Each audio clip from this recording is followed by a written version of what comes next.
রহিম। বাংলাদেশ জিন্দাবাদ। শহীদ জিয়া অমর হোক। খালেদা জিয়া জিন্দাবাদ। বাংলাদেশ জাতীয়তাবাদী দল বিএনপি মঠবাড়িয়া পৌরসভা শাখা এর উদ্যোগে সাবেক প্রধানমন্ত্রী, গণতন্ত্রের মা, বিএনপির চেয়ারপারসন দেশনেত্রী বেগম খালেদা জিয়ার রোগ মুক্তি ও সুস্থতা কামনায় দোয়া ও ইফতার মাহফিলের আয়োজন করা হয়েছে।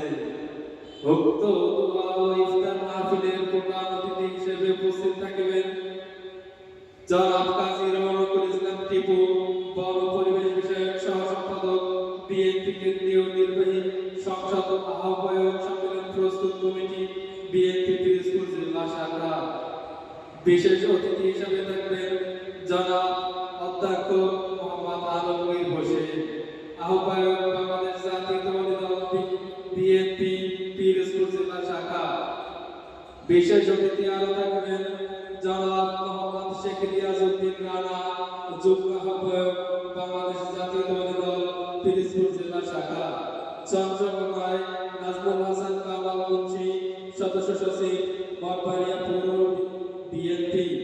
মিজানুর রহমান নিজাম, সিনিয়র যুগ্ম আহ্বায়ক মঠবাড়িয়া পৌর বিএনপি। উক্ত দোয়া ও ইফতার মাহফিলের সভাপতিত্ব করিবেন জনাব আলহাজ কে এম হুমায়ুন কবির, আহ্বায়ক মঠবাড়িয়া পৌর বিএনপি ও সদস্য পিরোজপুর জেলা বিএনপি। আয়োজনে বাংলাদেশ জাতীয়তাবাদী দল মঠবাড়িয়া পৌর বিএনপি। স্থান